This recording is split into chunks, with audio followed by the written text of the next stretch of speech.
Welcome back to another episode of Out of the Blank podcast. Kelly Diffie is back on the show, a man of many talents and myths and legends around him, and we've had many conversations. So if you haven't looked at our previous episodes, I suggest catching up. Kelly, it's a pleasure to have you back on the show. It's a pleasure to be here. How are you this morning? It's the one time your mic's not like really, really loud and just breaking people's ears. Oh, he made it worse. Is that worse? Okay. That's a lot worse. Keep it down I there. thought, yeah, okay. I Actually, thought you were throw going to say, your headset halfway across the room and see if we can test it out from there. yes. Mhm. I wanted to have you back on to discuss advertising. First of all, before we even get into the main core of the subject of advertising, what's your thoughts on advertising? Beneficial to society? Bad for society? A little bit of both. Ooh, Um, and the reason why I say that is because with advertising, we see the ability to share ideas, concepts, beliefs. Um, Advertising does more than just sell a product. Um, which is, it's a great thing. And it can also be a bad thing because advertisers can hide messages in their advertising and promote beliefs, values. Advertising tells us who we are and who we should be. Um, and so that can be a double-edged sword. Um, what specific advertisements are we talking about here? Like, let's talk about the good advertisements. What's some good advertisements? Sometimes when your phone's listening into you, and it shows you an advertisement. I don't know because that's like an encroachment on your privacy, I guess. I don't want them. But sometimes it's like a really good advertisement where you're like, damn, maybe I do need that truck with like $40,000 down and heated seats and all that. well, Advertising can be more than just for products. Advertising can be, we use advertising to promote public service announcements for people, and those can save lives. Um, we use advertising to spread the idea of events, or spread the knowledge of events that are upcoming.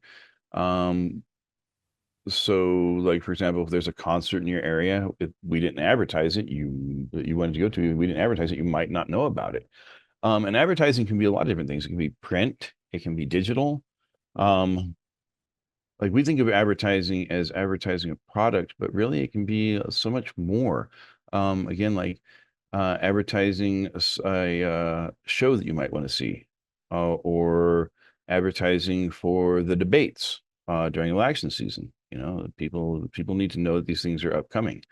And I don't know that it's as important these days as it used to be 50 years ago, but that's a story for a whole nother time. Do you think that it has more relevance today or more importance when it comes to restrictions and obviously oversight because of the fact that we have a screen in front of our face 24/7 and it's never been really as much as it has been today in the past? Exactly. Yeah, no, I really think that it's the responsibility of advertisers to really think about the content that they're producing. And I think that it's become less relevant to those people because uh, in today's age, we are almost producing more content than we have eyes to view on the planet. And I mean, that's kind of evident whenever you see like, a popular mainstream, let's use Tucker Carlson, for example, with what, like 11 million viewers worldwide or something. But there's 8.9 billion people on the planet. So what percentage of the people's lives is he really touching? And the reason why that is because like back in the 80s, we had like maybe like the big three media corporations. So you had guys like Tom Brokaw and uh oh, I can't think of the other guy's name. There was like two or three people that you watched, and those people had these massive followings, because that was your choices. Now our choices are so unlimited and so vast and so broad that it's like, who do you decide who to follow? Who do you decide who to watch? Who do you decide to believe? And these people who do have that influence have a responsibility to influence people in a positive way. And you got to be real careful what you say, what you do, because today's age almost seems like a parrot society. So we see something and repeat it, kind of like a monkey see, monkey do sort of thing, you know. And we hear that all the time. People say things that are like, oh, I heard this, and so I'm going to repeat it, or I read this, and I'm going to repeat it, and they don't do the research that's required to verify or validate um, what's happening, what's going on there, What does that what have to they're do with hearing. advertising? Well, because Tucker we hear that Carlson's not we hear. advertising. Well, no, I guess no. a news show. Well, no, I get that, but he's also. I mean, it's similar. They're related because in advertising, we're expressing ideas, beliefs, values, and these people that have these shows, they're expressing beliefs, values. How does advertising express beliefs, values? Again, it can be through symbolism, it can be through words, it can be through auditory cues. For example, a few years ago during the Super Bowl, they had a Jeep commercial that came out, or a Chevy truck commercial. Or I don't remember. I think it was Jeep, if I'm not mistaken, but don't quote me on that. It's been a few years since I saw the commercial, and they go into like a Martin Luther King speech. What? Um, while they're playing Why? What like does that have to do with the Jeep? exactly, but it's emotionally touching, right? Like people have an attachment to that speech. So just from hearing it, or they'll have a particularly emotional attachment to a song. People like the song. People, like if they play the national anthem, it might like invoke some sort of like, oh, to be an American, I got to buy a Ford or a Chevy or Jeep or whatever it is. Like after 9/11, they had the Clydesdales for the Budweiser commercial running through the streets of like all the cities with the smoke and everything going. Right, exactly. So those kind of the imagery that's used invokes certain types of emotions within us. And so now we're not using our brain, we're using our heart. We're thinking about things on an emotional level instead of a logical level. And that can really promote an idea or a value because we have these beliefs that are attached to these cues, things that we've been programmed with. Whether it's through our family, whether it's through advertising, whether it's through school, church, um, all these ideas and beliefs that we've been exposed to and that we attach to certain, again, images or auditory cues can really affect what we think or what we feel, how we view a thing. So there are some people who hate the national anthem. They hear that song and they're just like, oh man, and like it doesn't fit my socialist agenda. And so I can never purchase that product. I have to boycott that product because this product has these beliefs or these values that it's pushing through these auditory cues. What types of advertisements have the most, I guess? I mean, where do they get their research for? Like, obviously, we see products, and some products we're interested in buying, and some products where they make us more aware to. It's a consumer culture. But when it talks about things that should be advertised to you and should be advertised at least to the public, what in your mind sticks out? Things that should be advertised, again, I think of like things like public service announcements, things that have a relevant, Yeah, but a public service announcement isn't an advertisement. It's a public service announcement. That's what they call it. well, potato, I'm potato. talking about selling products. Like a bag of chips is one thing, but then selling a pharmaceutical medication is a whole different horse. Oh yeah, absolutely. And we see that. Well, and selling a bag of chips may not be as innocent as you think it is either. I'm glad you brought that up. A few years ago, there was a Doritos commercial that came out, The and goat, it the goat. I don't know if I've seen that one. the screaming goat with the nachos. No, no, no. What? This one That's like the was best this. one. Yeah, no. This one is a lot of triangle symbolism, pyramid symbolism that's being put out. Red and blue are common colors that you'll find in advertisement because that is a boy and girl sort of thing. You know what I mean? Man, woman. It's trying to appeal to multiple demographics at once. Um, and you'll see like numbers, esoteric symbols, um, threes, sixes, and nines are everywhere in advertising. 11 is a popular Wait, conceptual well, I've never advertising. noticed that before. Um, yeah. So, for example, um, the Monster Energy logo, for example, has three var symbols in it. And var is the Jewish representation of the number six. So when you actually see the var is kind of like this little dog leg and then straight down. And when you look at the Monster Energy M, it's not really connected. It's three var symbols next to each other. And so you'll get this. This is a popular topic amongst religious leaders that study advertising. And so what you're looking at there is if it's three bars, if it's not just an M, it's three bars and it's 666. So, and then whenever you repeat like 3 and 6 together, then you get 9. And whenever you have three sixes together, you get 18. And then you start like busting out. When you focus on numerology, a lot of times you're dealing with single digit numbers or numbers like 0 through 13 are very common. In numerology. But to break it down to a single number, like so you take like the three sixes, you add them up, you get 18, and then 1 + 8 is 9, right? So you combine those numbers together, you get the 9. And a lot of numbers do that. 9 is a strange number, man. It's a very mystical, magical number. No matter what you multiply 9 by, whenever you add the sum of those numbers together, like the digits in the sum, you'll always come back to 9. So for example, 9 times 9 is 81, and 1 + 8 is 9. 9 times 3 is 27, and 7 + 2 is 9. So those are kind of things that when you're talking about numerology, these advertisers and marketers, um, they take an uh,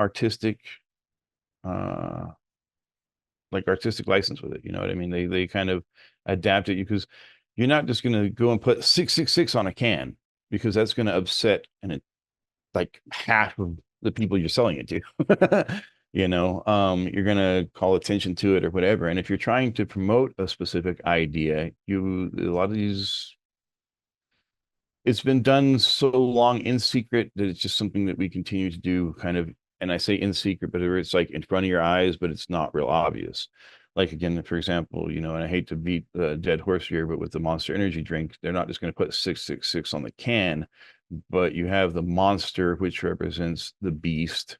And then that's a whole other rabbit hole we can go down. We Well, can go down an entire rabbit hole for that. what separates this from actual research that's been conducted to be able to look at manipulating types of advertising to make it more sellable to the consumer culture compared to people just finding deep meaning out of just mindless nothingness? Well, the fact that it appears in all advertising is kind of, Okay. because it happens so regularly, especially, going down the path of like Saturn symbology.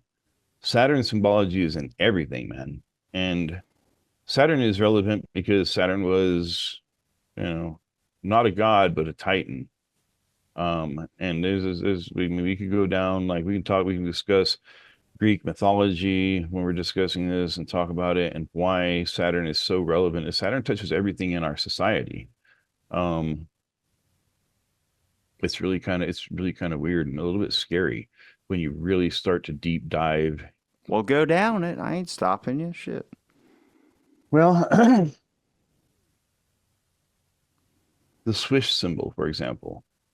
I'm gonna go ahead and pull up this The Nike PowerPoint. swoosh thing? The Nike swoosh thing is one of them.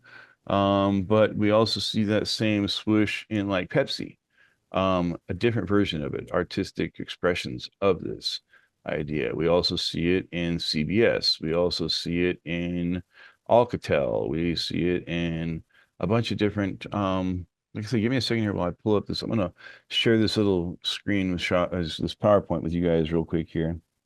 And I know you just showed me how to do this while ago, so you have to bear with me. I want to share. What do I want to share? I want to share esoteric symbols. Share. Okay.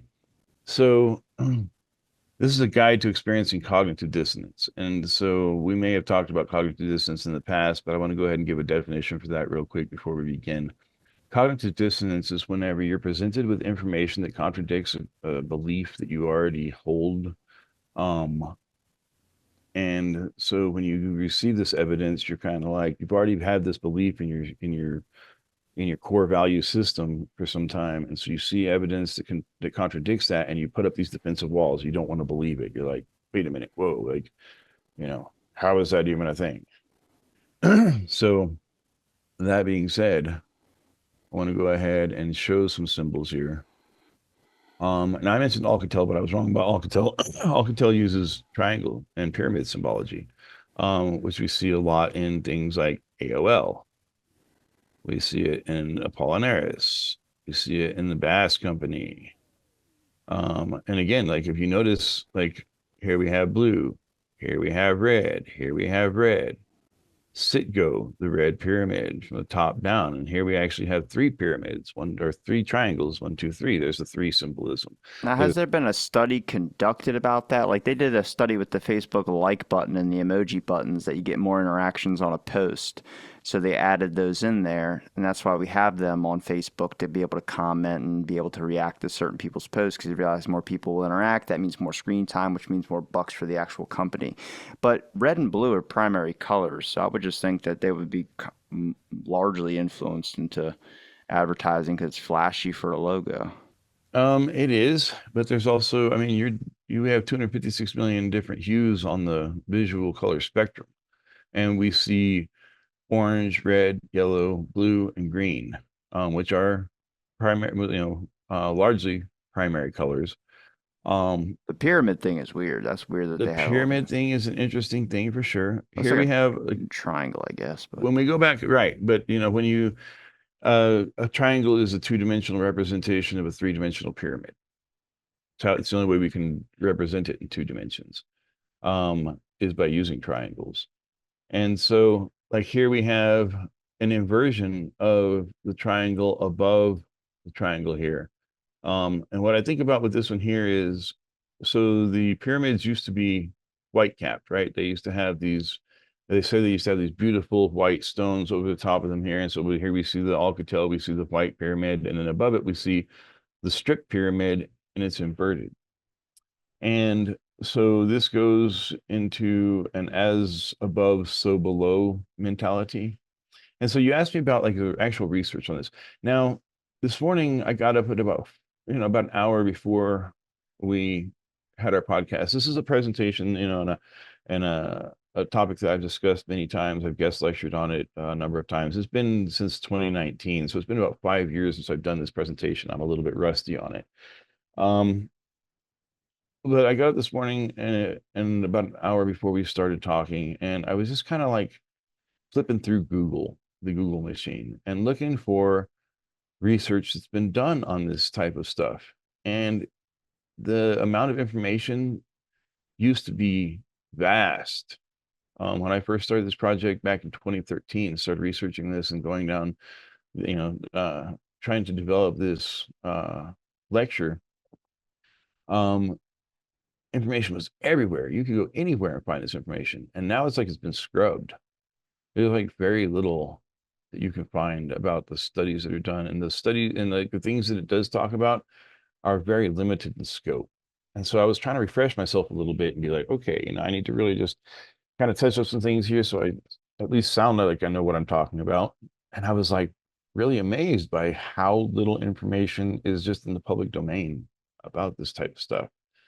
And so I was glad that I was able to pull it up. Like I went to my trusty laptop here and discovered that, hey, man, I still have these PowerPoint presentations on here. So I was happy to find them. But again, so here, like with the AOL, there's the blue, there's three pyramids, there's a circle in the middle. When you see this, so Saturn is the planet that's most commonly known for having rings around it. And here we see a ball or sphere, a circle in the middle, surrounded by these three pyramids, and it creates a ring around the circle in the center. With AOL, we have three letters. It's in blue. So when you start seeing these things repeated so many times, here we again we have the Apollinaris, and Apollinaris is a play off of Apollo. Um, and then we have the three red triangles that represent a pyramid here. So there's the number three, there's the word Apollo, there's the red. Then we go down here to Bass, and of course, triangles all have three sides. So anything that you have the pyramid in, you're going to have an instant representation of the number three. Um, and so with like Bass, you've got the red pyramid again. Why isn't that a yellow pyramid? Why isn't that a green a green triangle? Why is it even a triangle? Why is that symbol in this advertisement? And then we get here to Citgo again, the red and the blue, the orange, which is a variant of red. And you have three different colors of red, which is the number three again. And so when you start delving into the It's fucking weird. numerological, right? Delta Airlines, here's the three sides again, red and blue. This one is one that I think is really beautiful. This was done beautifully here. Do you know what this symbol represents? It's a what is that? That's for tools, right? Cat. Caterpillar is the name of the company. Now, a caterpillar is a slow-moving worm. For lack of, it's not a worm, it's a type of larva or whatever. But a cat is not slow-moving and it's not a worm. There's an inherent difference between cat and caterpillar.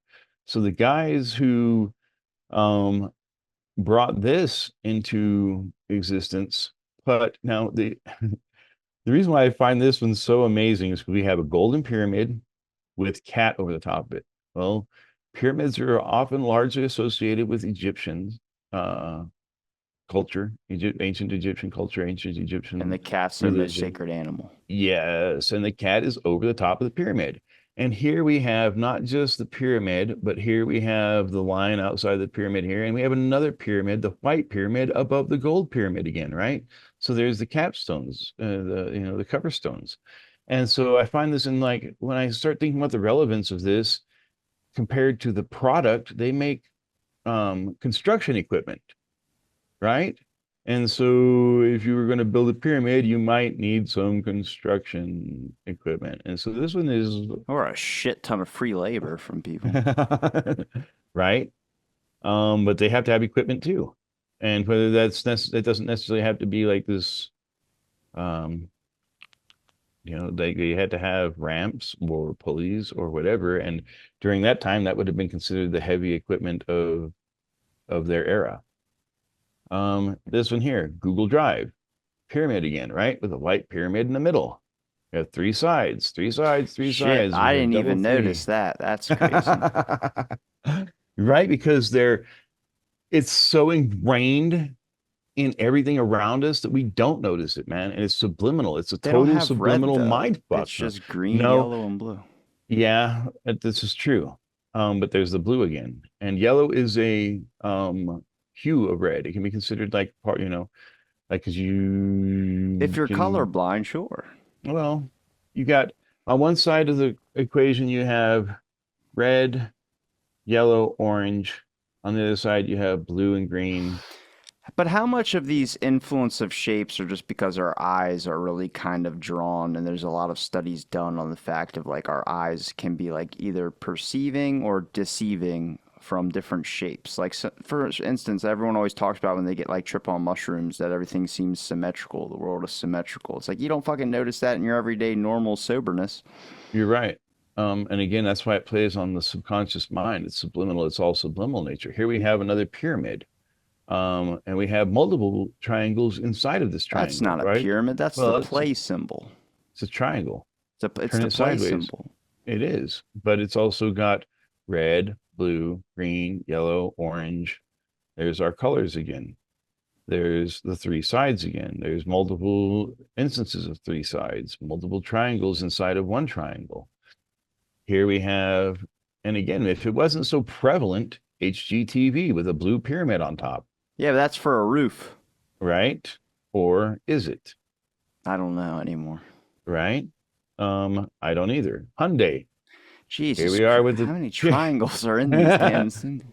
exactly. That's what I this is why this is where it gets scary, man. When you start realizing, look at Kenwood with the triangle. The W is two inverted triangles. And as you notice, that W has a different look to it than any of the other letters on the page.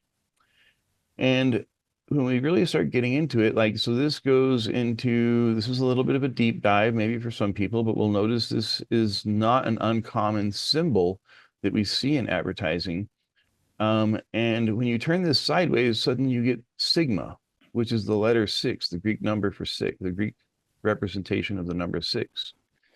You get a lot of people who, in the religious world, who talk about like www. If you turn it sideways, it's sigma, sigma, sigma, or 666, which is why it represents the web and the entrapment, the snare, the net that traps people. Um, we've got the inverted, we've got white pyramids inverted here, and then an inverted red pyramid triangle. Now, do you believe all this is because there's some type of occult references that are left here, much like how we have a pyramid with an eye on the dollar bill and all these other types of things? Or do you believe it's some type of way that our consciousness is drawn to esoteric imagery or symbolism, something from an evolutionary factor? It's maybe a little bit of both. Okay. Um, I think that the people who push these ideas really push these ideas because they're trying to promote a belief system.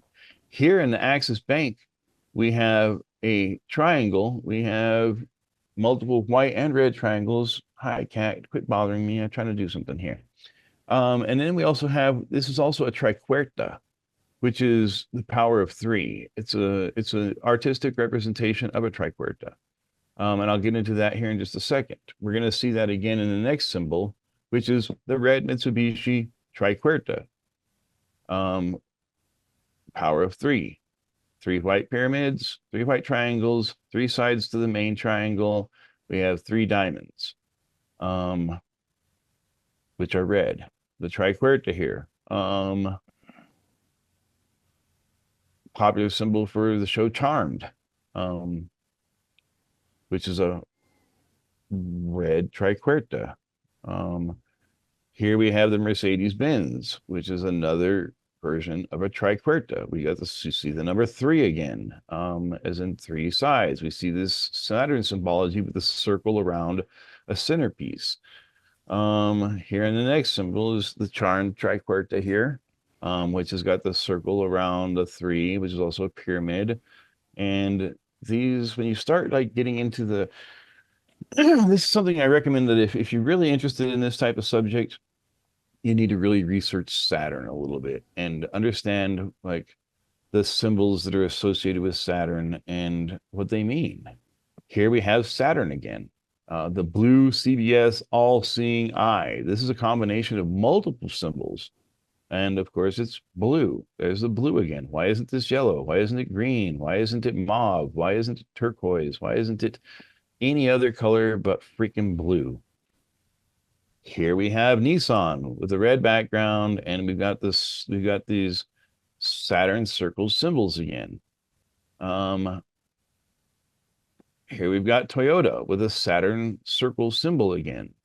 Red lettering, silver emblem, with the circle around it. It's got like these bull horns. This is also a Taurus symbol. You can kind of, and you have to kind of look here. You've got like the head of the bull, and you've got the horns coming off of it here. Here you've got DirecTV, which is in blue with the Saturn symbol again. Here's the swish that comes around. It creates the part of the circle around this planetary object right here. Here we have Boeing, which is in blue. Here we've got a triangle symbol down here, inverted in white. Here we've got Saturn symbology. You've got the circle. You've got the swish coming around, which encompasses the circle. Here we've got Taco Bell. We see red and blue in this image here, or pink and blue, but it's a shade of red. It's a hue of red. It's a little purplish, which is kind of can be established as a combination of red and blue. A lot of people see a dragon's eye right here. They see like the serpent eye with the Oh slit shit! in it. Yeah. Yeah. Well, here we have a six, and that goes around the bell. And so when you talk about Taco Bell, we have a very special sort of thing that goes along with this. Taco Bell buildings will have the symbol on three sides, but not at the back where they take out the trash. The back entrance, the back door of Taco Bell, the back wall never has the Taco Bell symbol on it because that's where that's the hidden, the hidden agenda of it. So then you have three sixes that encompass the What building, hidden right? 666. agenda is going on by the dumpster?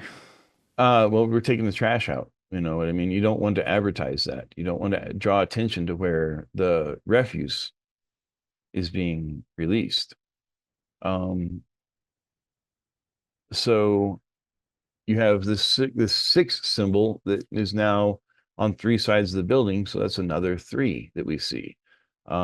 And every single Taco Bell, I don't care where you are, what part of the world you live in, if you go to Taco Bell, you can look at that. Here, this is a beautiful one. Saturn, the Saturn car company with the red in the logo again. And then here we have the swish that comes around to make the ring around the planet. You can see like part of the planet here and the rings that form. So using esoteric imagery like this, you're able to, it's bringing up to a bigger point that it draws people's attention into whatever you're using that symbol for.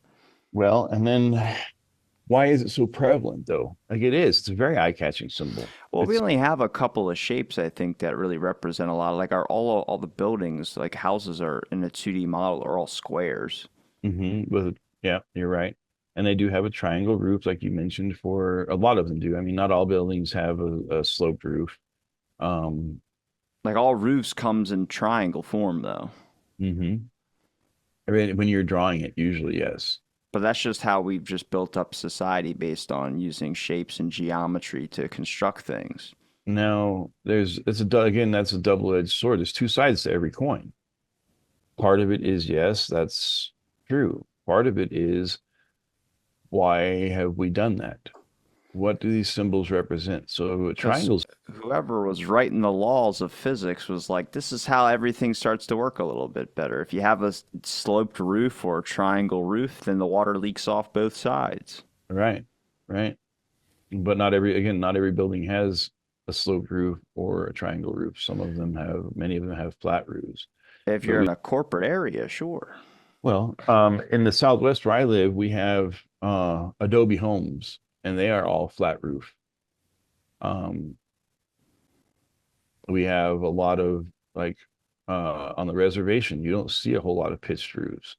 You see a lot of mobile homes. Mobile home is a rectangle. You see a lot of container homes, and those are rectangles as well. So, you know, a lot of designer buildings, custom design buildings, don't have pitched roofs. You'll see that a lot in a custom architecture, especially out here in the desert Southwest. So it's a regional thing. It can be a regional thing, but again, why so much concentration? Again, if I didn't see it everywhere, it might not be it might not put the idea into my head that this is all interconnected and related. Look at the Subaru symbol. Subaru symbol is another one. I don't have an example of that I can show you here, but if you look at the Subaru symbol, it is a Taurus symbol, and it actually has the stars inside. You have to kind of look it up there. I That's just another symbol here. Here, this is kind of interesting. Do you know what this is? This picture right here? My mind went to the dirtiest thought possible, but I'm pretty sure it's a hurricane. This is the South Pole of Saturn, which faces the Earth. And if you look here, I'm going to draw the comparison between the all-seeing eye and that. And then we also have this CBS symbol here, which sort of you can kind of see the, Bring up your energy a little bit. You're making me fucking sleepy. oh man. Um, so we see this type of stuff going on here. We have other symbols that we could use. We don't see hexagons, we don't see octagons a lot in advertising. Um, And that may be because an octagon is can be representative of a stop sign. So you don't want to put the idea of like stop and don't buy into a customer's head. So you might not use that symbol. But That's again, interesting. yeah. So But wouldn't that's we not use red then? Because red means stop. well, no, because red is representative nowadays. Pink and blue are colors that are attractive to male and traditionally to male and female gender roles. Um, and so red is a variant of pink, and again, But restaurants use red because it induces more hunger. right, when you combine yellow and red together, they can be very hunger inducing. Um, but that's not always necessarily the case. We don't always see the red and yellow combined. McDonald's has used that a lot, but Burger King doesn't use that. They use blue and red. Right. Um, and I'm not that's again that's why blue and red. Why not, you know, Because McDonald's will sue the shit out of you if you try and use red and yellow. yeah, but why did McDonald's choose that? Why has Burger King now chosen to go with that? Why didn't Burger King go with like green and, mauve? Because why would As you want to eat at a place with sewage green as your paint? well, the same reason why the people want to eat at a McDonald's with black arches. Black arches? Monterey, California, or it's either Monterey or Santa Monica. I don't remember which. I Where the think it's Monterey, California. fuck were They they have, thinking? well, it's the same thing with like in Sedona, Arizona, they have a McDonald's with turquoise arches. And it's because turquoise is like this southwest, sort of whatever. But you don't when you it's not the turquoise arches. You if I said, "Hey, let's go eat at the turquoise arches," people would be like, "What the hell?" But if I said, "Let's go eat at the golden arches," they immediately know that I'm talking about McDonald's, I right? wouldn't know. Because I'd say, what, San Francisco? I'm so used to people just calling them the Arches or calling them McDonald's. mm, If anybody said, let's go eat at the Golden Arches, I'm like, where the fuck you hanging out? yeah. No, I mean, McDonald's calls themselves the Golden Arch, the Golden I'm Arches. sure they can call themselves whatever they want, but it ain't food that they're serving. Ah, right, exactly. But those arches represent something too. Those arches are representative of gateways and a gateway to what? Now, a lot of people talk about like in the Wendy's symbol, for example, you see her collar is two blue M's with a red O in the middle. So it says mom. And that's supposed to put off the idea that this is mom's home cooking. It's good for you. It's healthy. The That's why that damn Wendy's woman looks like she's 16 years old. I'm hoping she ain't a mom. she was, but mom's cooked her healthy food, right? Um, so it's not necessarily that she's the mom, but Oh, again, it's a symbolic, it's just a hidden message in there. So you see that and your mind, you may not consciously be aware of it, but subconsciously somewhere, somebody noticed that and they're like, what and about the that's a Subway play. logo? Subway logo is, I would have to look at it. I think it's Can't got an recall off the arrow top of my for the head. Y of the It tail of does, the. right, right. Um, and arrows, we can get into arrows as far as they relate to the um modern day popular concept of the devil's tail, the tail of the devil, and which so the word tail is interesting because it could either mean a tale or it could mean a story, right? Um, so it depends on how much you want to, how deep you want to dive into it. FedEx has an arrow hidden in their logo. Amazon clearly uses arrows in their logo. And what's interesting about that is I've heard that the Amazon logo, when you look at it, is the arrow points at the A and the arrow points to the Z. A lot of people consider that to be a phallic symbol. And what they're saying is that the phallic symbol pointing to the A and Z is Amazon fucking you in the ass or fucking you in the ass. Or that they'll ship anywhere A to Z. Possibly that could be a thing too. But It's why really use a hard to phallic symbol? market, screwing somebody in the ass. Well, is it? But to see, it's not, and it's that's why it's not directly in your face. I mean, it's in your face, but it's not. It's a hidden message. That's why they're called hidden messages, and that's what all of these things are. Like nobody is going to go eat at Taco Bell if they realize that they're looking at the eye of a fucking serpent here, and I would. That makes it even cooler. that's their way of saying that we're poisoning you. Good. 666. I think after you eat it, and then you're in the bathroom That thinking you're about to they've pray just to fucked you in the God. ass. Yeah. So, um, there's something, there's another, and I don't know exactly what it is, but like the Amazon Prime Video or something like that. And there's like some connection with the ID there, that people have mentioned and brought up. Um, What about it? What about it on our currency? that's interesting in itself, right? Because what is money? Money is a form of control. And every symbol on our dollar bill is some sort of occult symbol, like the eagle clutching 13 arrows. 13 is a really important number in esoteric numerology. Um, so when we get into the numerological values of things, one is representative of masculinity, two is representative of femininity, and three is the combined power of one and two. You don't get anything stronger than male and female energy combined. That's how you create life in the traditional sense. Now, again, this is all going back, like these are traditional messages that have been given to us for thousands of years, things that we believed like were very relevant until we started with the divergence of gender identity and fluidity. Are you done So, sharing this so I can stop it?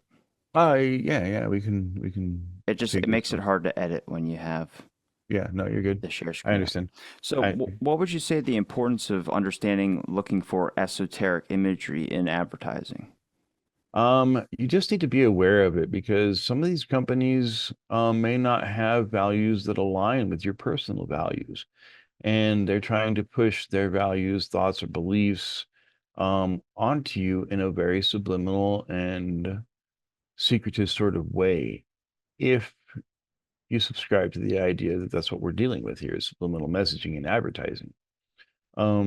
But again, once you start delving into the symbols and stuff, and if you just look up like esoteric symbols in advertising, you should be able to find like pages and pages and pages of popular symbols. NASA, for example, uses some of the same symbolism, the swish, the arch, um, the the triquerta is in there.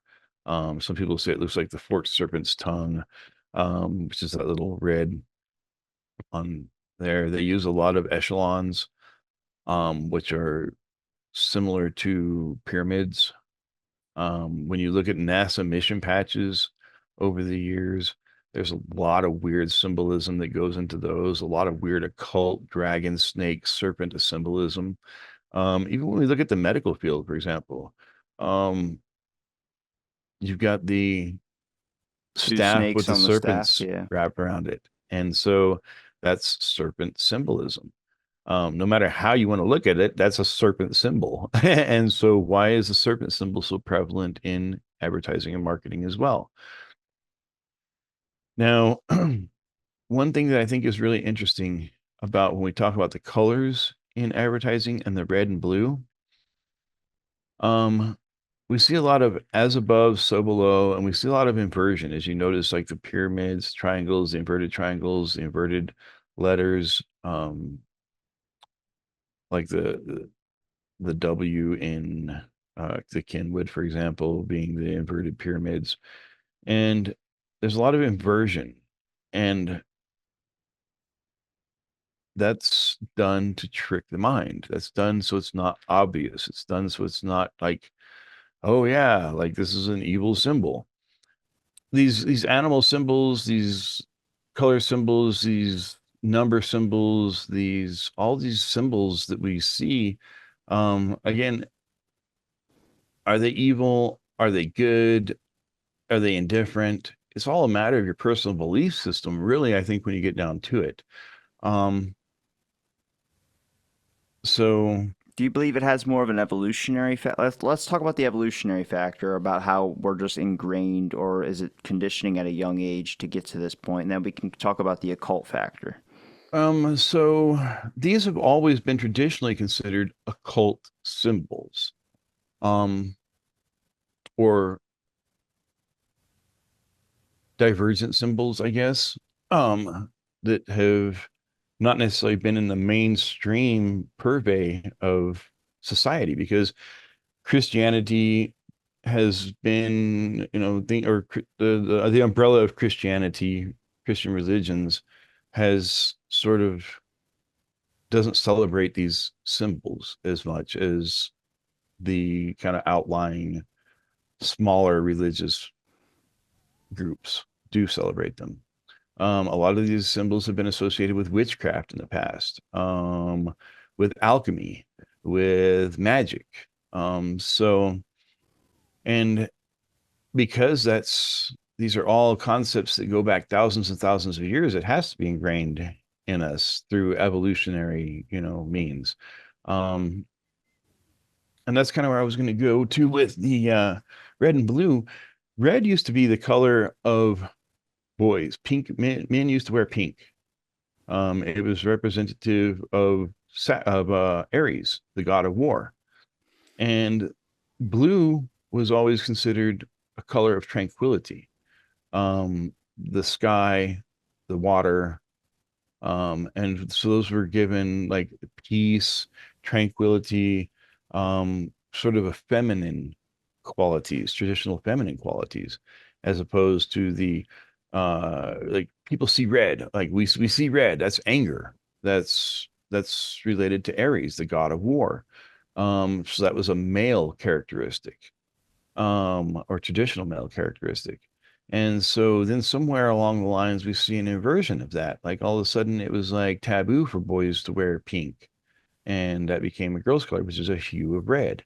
And boys started wearing blue.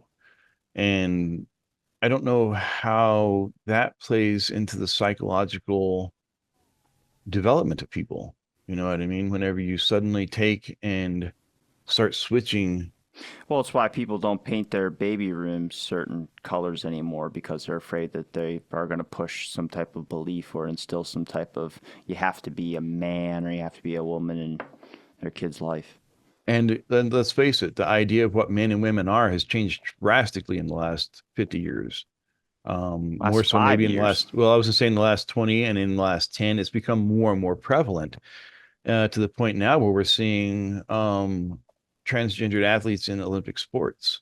Yeah, but that transgender stuff, that's relatively 5 years. That's not longer than 5 years. Right, right.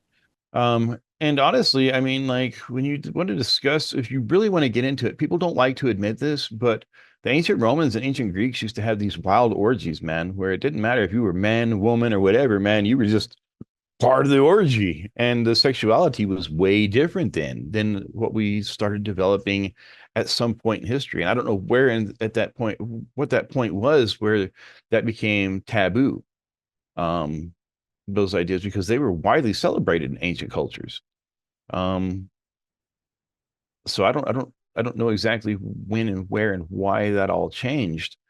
But that's something that like a lot of people don't want to address. They don't want to admit that. They don't want to accept that, especially in like the Christian beliefs and cultures. You know what I mean? It's like that's sinful. That's a bad thing. And I don't know. Again, it's subjective to a personal belief, I feel like. Each person is entitled to their own personal belief, and as long as it doesn't harm another person, then who's to say it's bad? Who's to say it's good? Who makes that decision?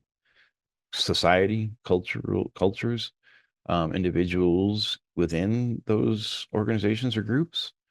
Um, it's I don't know. I don't know who determines what the societal norm is, who puts those ideas, because again, like we can be influenced. We've obviously been influenced through things like the changing of blue and pink. Again, like, couple hundred years ago, pink was still widely accepted as a color that men could wear. And then at some point it became like, well, if you wear pink, you're a sissy or you're a pussy or you're whatever, and it's like, where did that idea and belief come from? And I've heard some people say, well, because women's genitalia is pink or whatever, but so are men's genitalia. Like we're basically all the same color under our skin. You peel the skin away, and hey, guess what? We're all gonna bleed the same color of red. We're all gonna be the same shade of pink underneath. Um, so I don't know.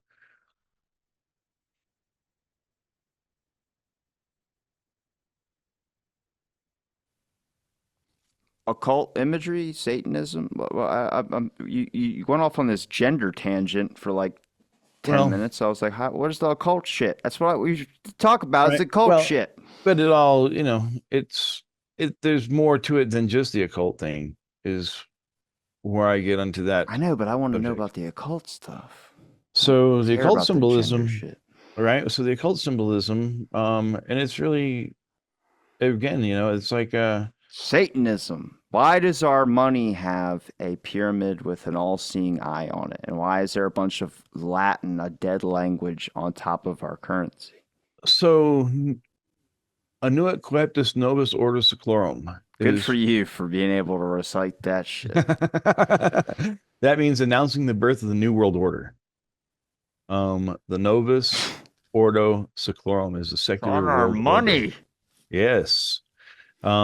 The 13 stars, the 13 arrows, the eagle.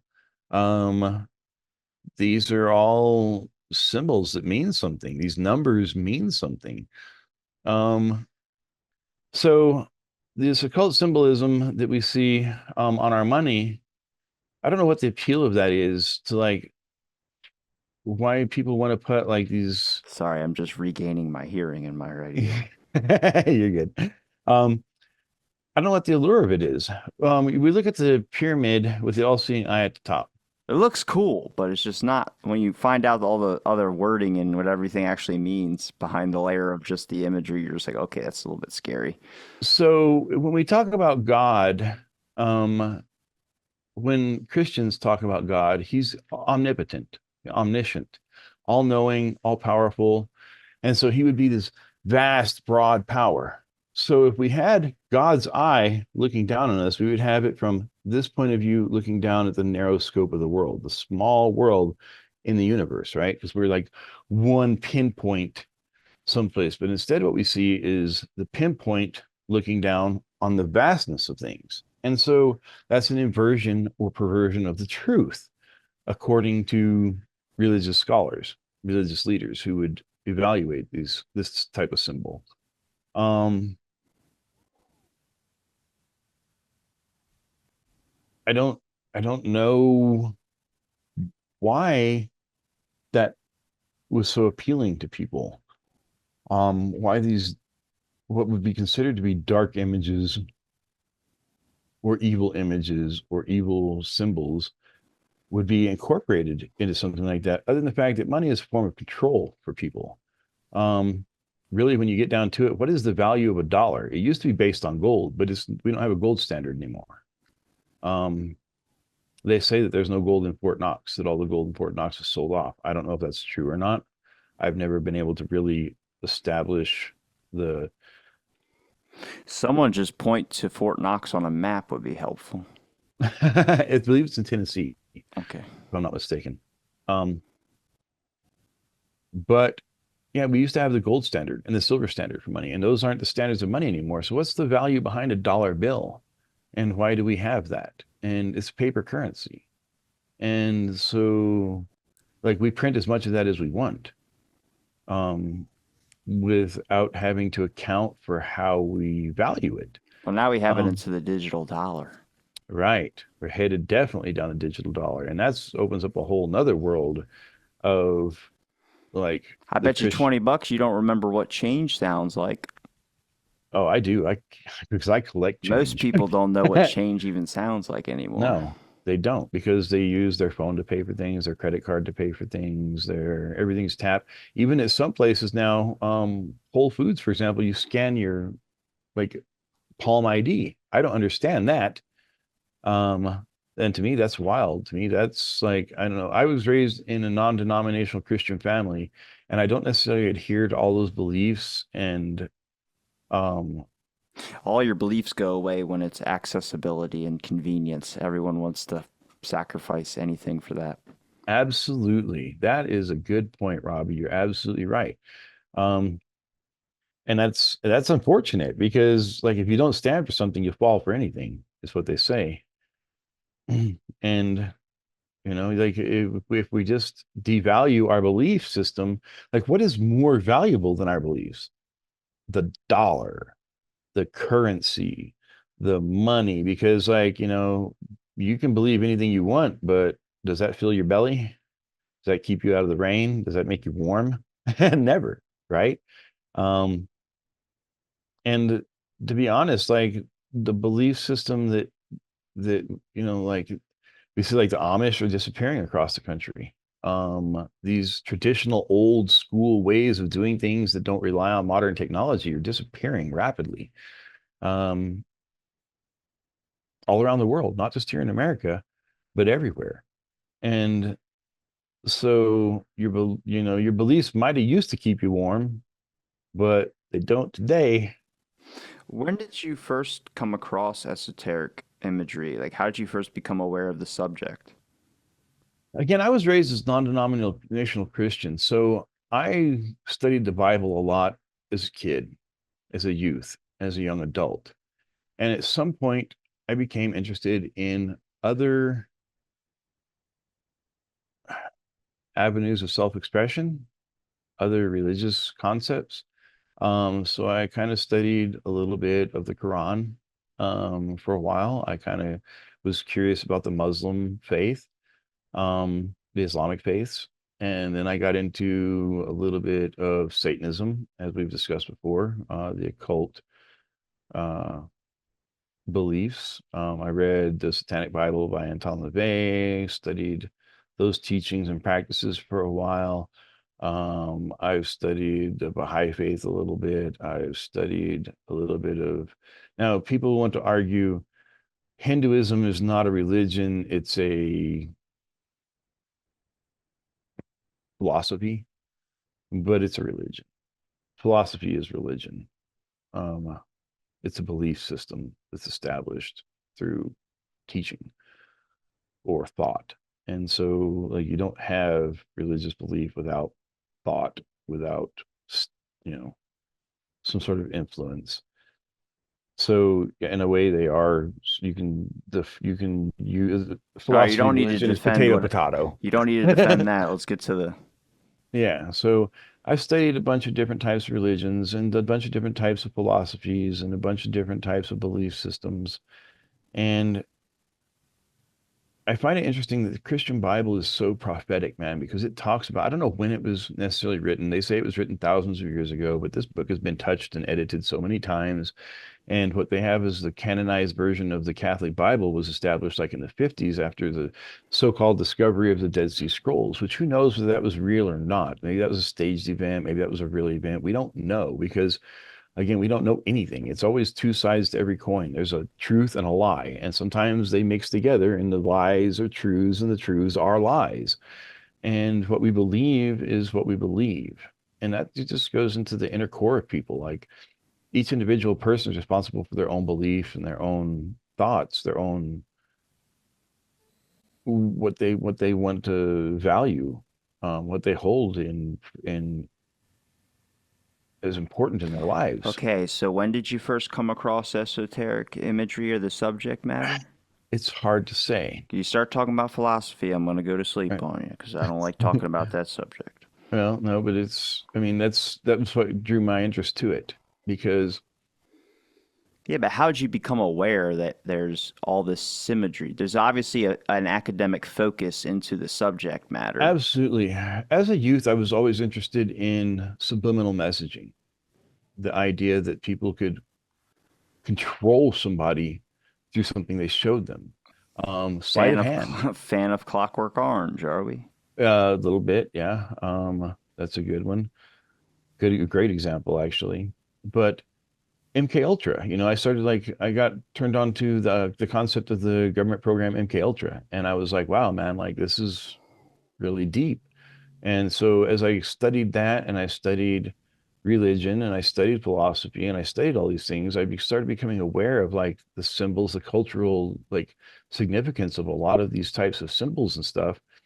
And then back in 2013, I started going to community college. I think I want to say maybe in 2010 or 2009. And I was in this professor's class for a few years, and he was an English professor, and but he taught from like a film analysis point of view. And so it started off, I think, with like my heavy focus and concentration was because he put the idea into my head. I always believe like documentaries are true, right? Like documentaries, like we got people out there trying to show us the truth. And this professor introduced to me the idea that even a documentary can be very skewed. He teaches propaganda and rhetoric. He teaches a definitely rhetorician. And so he introduced to me the idea that like even a documentary can be very one-sided depending on who's funding it. Um, we've talked about it before, like the Bear aspirin tests, for example, right? Um, Bear aspirin paid for those. So of course they're going to conclude that taking Bear aspirin once a day is really good for you It's called because conflicts of interest. sell. Yeah, absolutely. And so at some point through analysis of things like this, trying to decide whether things were good or bad, I kind of just like realized like, hey, look how much I'm exposed to these ideas, these concepts. Now, numerology has always been interesting to me. I don't know why people put such like a gravity to these numbers. And this is Jewish gematria, is thousands of years old, Well, like and 13 every is bad luck. for some people, a lot of people feel like that. But Hotels, some of 13, them don't have a 13th floor. right? A lot of buildings actually back east, I hear, don't. Even bank Superstition. buildings and stuff. Superstition, tridescophobia, the fear of the number 13, Which, if irrational you're on fears. 14 or 12, it's probably 13. Right. So exactly, right? They don't just skip a floor. Right, yeah, Your yeah. building's So not floating. There's a once you 13th. hit 14, you've misnumbered it, and Mm. yeah. So um So now you're living in you're a right. lie if you stay at one of those. Exactly. Exactly, right? So that I mean that's an interesting point you bring up there. I'm getting it. So the number 13 is significant because in numerology, as I mentioned before, most of traditional numerology is 0 through 9. And then, like, once you get into 10, you start repeating ideas. But so 11 is oftentimes the number of the pillars. And the pillars were Boaz and Jashin, or Yakin, as it's properly pronounced. But when you look at the spelling of it, it's Jachin. So those were the two pillars that stood at the gates of the Temple of Solomon. And a lot of this like esoteric messaging and stuff dates back to like Sumerian, Babylonian times, like from the dawn of civilization as far as we are knowing it, and we accept it in the popular mainstream. But they're probably those people probably got those ideas from even further ancient cultures, like places like Lemuria and Atlantis that may have existed, which we consider to be legendary, but Plato talked about those places in a lot of like vivid descriptions of those places, and not just him, but a lot of other writers throughout history and time. So, how far back in our culture and history do these things really go? We only know of them, like we only accept it to be, like I said, back to the Sumerian and Babylonian times, but those concepts came from somewhere. We didn't just pop up one day all of a sudden and be like, hey, we're going to invent this idea. Maybe we did, but that seems highly irrational to me. Like, could we just suddenly develop some sort of secret language and secret knowledge? So you get number 11, which represents the pillars of society, the pillars of creation, the pillars of whatever you want to call them. They have a bunch of different names, but then you get to 12. And 12 is supposed to be, I guess, a holy number that is, again, when you take 1 plus 2, you get 3, and 3 is the combination of male and female energy. And so 12 is like a really significant number in the esoteric uh, divinity. Was it 12 It represents apostles? 12 apostles, exactly. Bingo. Thank you. So, and not just, I mean, they're not just 12 apostles, but you see that number appear a lot, because it's a divine number. It's the number of divinity. And so 13 is one above that. And so that's where you get back into the occult and the Satanism and Luciferianism and whatnot, because Lucifer wanted to be greater than God. So therefore, his number would be, he would be represented by 13 in the occult numerological standards. And so because he's trying to be a step above God, step above God, it's always a step above God. And so that's why we get this concept that 13 is a bad number, because that's a Christian belief that, is based on occult numerology. So if Lucifer's saying he's better than your creator, then you take issue with that in these religions. So having all of these, like, sort of religious influences in my life, and having studied all these different religions, it's, to me, I've been a little more open to the concept of like what's really bad, what's really good, what's right, what's wrong. I don't view it all the same. I don't view right and wrong as black and white, because again, culturally, it can mean a lot of different things. For example, in America, we get married in white. Women get married in white, right? Which is a symbol of virginity or purity. But in Japan, white is a funerary color. You wear white to a funeral. We wear black to a funeral here. But if you wear black to a funeral in Japan, it's considered offensive. And so everything has a cultural reference. Everything is different depending on where you go. Like, these numbers can mean different things.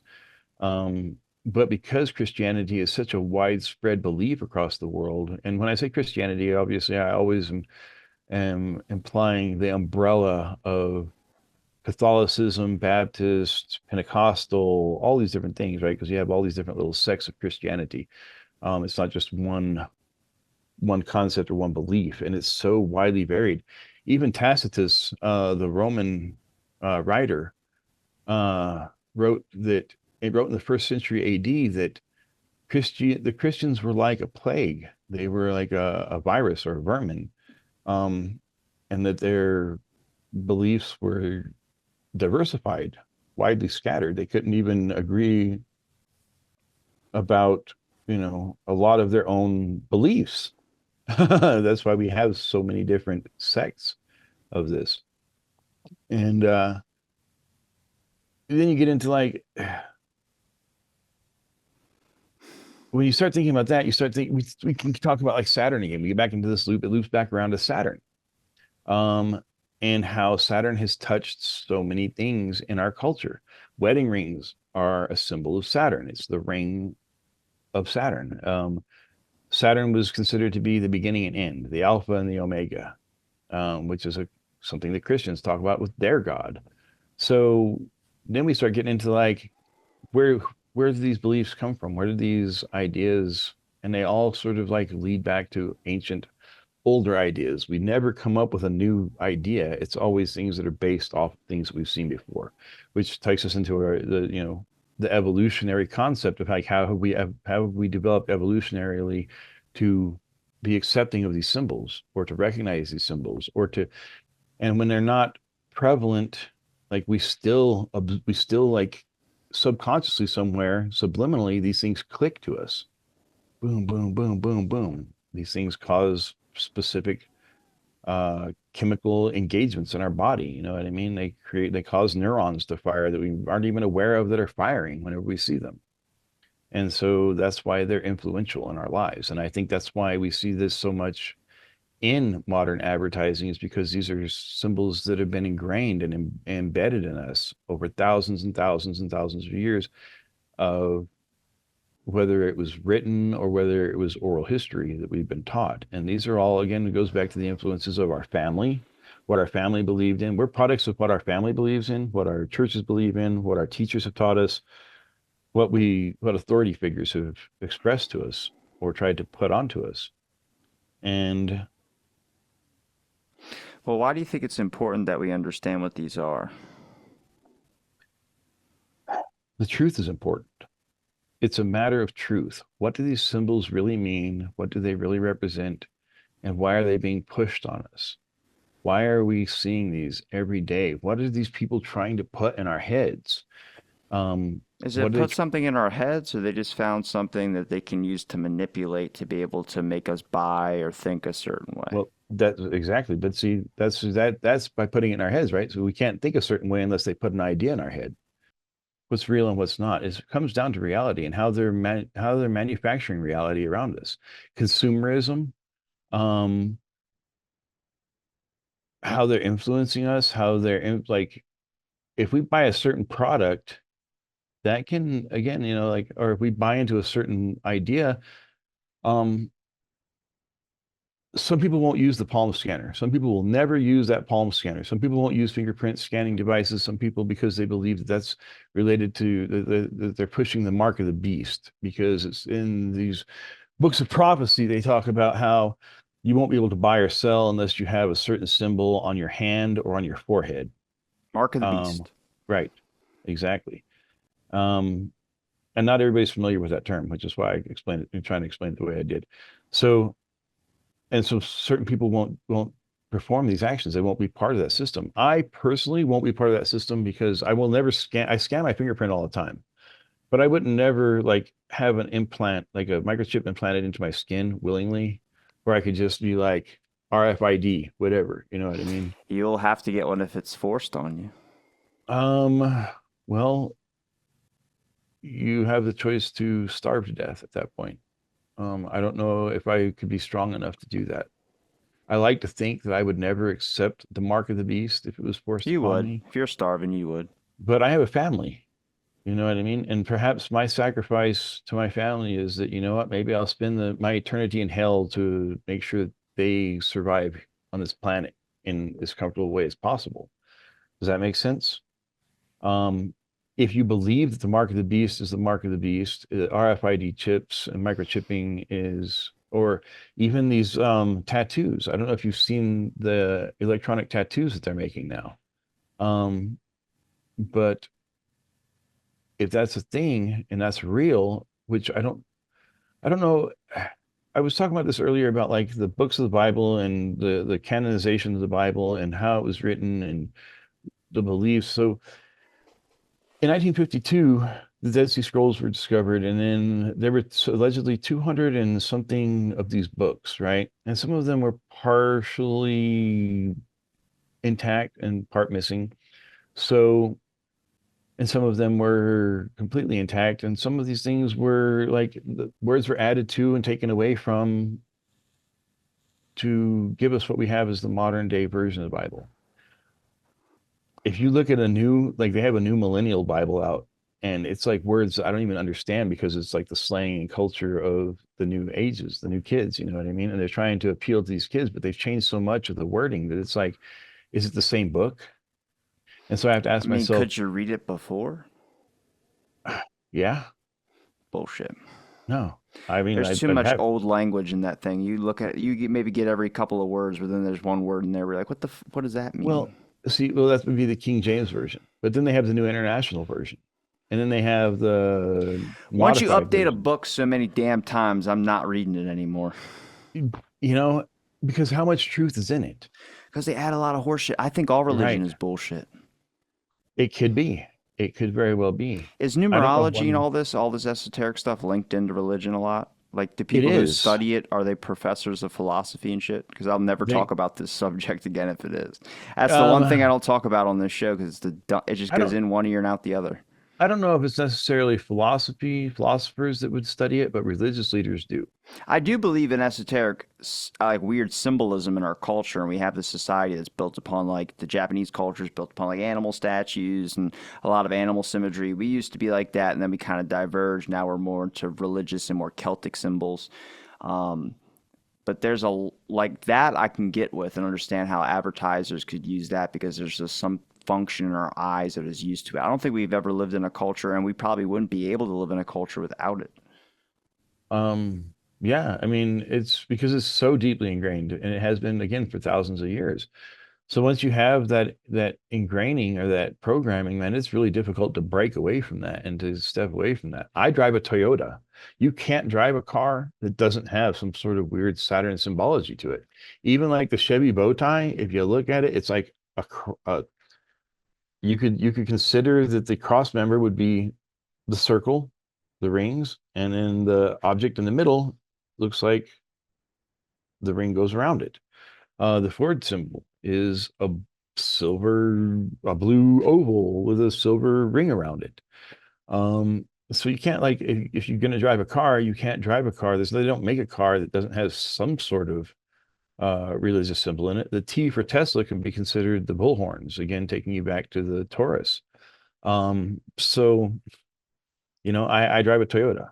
Um, and I look at that symbol every day and I think to myself, man, am I committing some sort of like spiritual crime, I guess, is the best way to look at it, a sin by participating in this.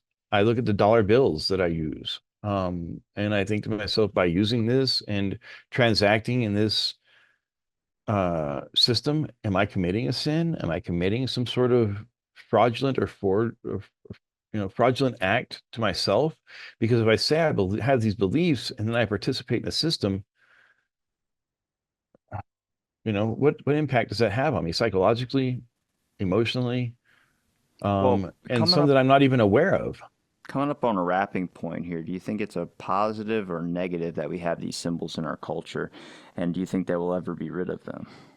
I don't think we can, again, I don't think we can ever get rid of them because they've been ingrained with us for thousands of years. And I don't know who invented them. I guess it depends on what you believe as far as who invented the symbols, who created them, and what they created them for, and what they really mean. Um, some people might believe that, you know what, this is just a coincidence. I don't personally believe in coincidence like that, not on that scale. Um, so I think it's a bad thing that we have some of these symbols, but as somebody who's been involved in the marketing and advertising field myself for a number of years, I've been known to employ subliminal messaging in my in my art. And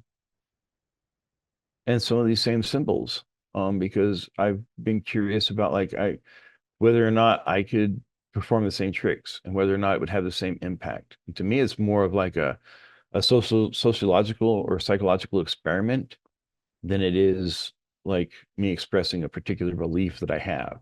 So when I use pyramids or sixes or swish symbols or serpents in my artistic expressions, it's oftentimes because I wonder, will people pick up on it? Will they see it? Am I reading too much into what I've studied over the last 20 years, 15 years, um, about these things, or is it something that's real? You know what I mean? And so I'm guilty of incorporating that same shit into my advertising and marketing because I'm curious. So I can't say whether it's a bad thing or a good thing. What's your thought on it? What do you think? Doesn't really matter what I think. I'm just curious on a personal level. Do you think it's a bad thing? I don't know. I just know I'm not gonna be able to look at the Taco Bell symbol the same again. Right.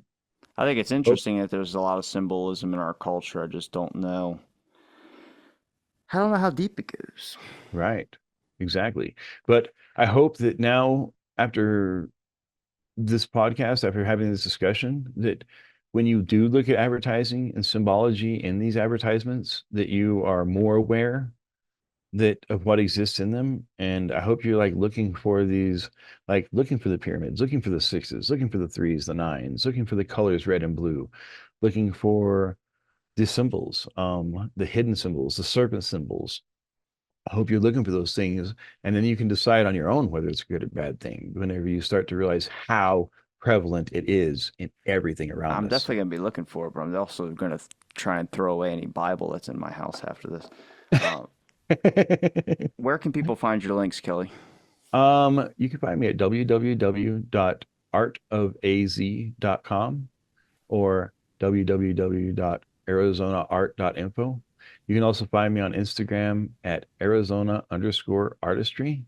Those would be the best places to contact me or find me. If you go to my website, you can find all of my personal contact information there, including my phone number. So if you're listening to this podcast and you're interested in having this discussion a little further or learning more about it, feel free to reach out to me via phone call, email, text, or on social media. Make sure to link all your links in the description. It's been a pleasure chatting, and thanks everybody for listening to this episode of Out of the Blank.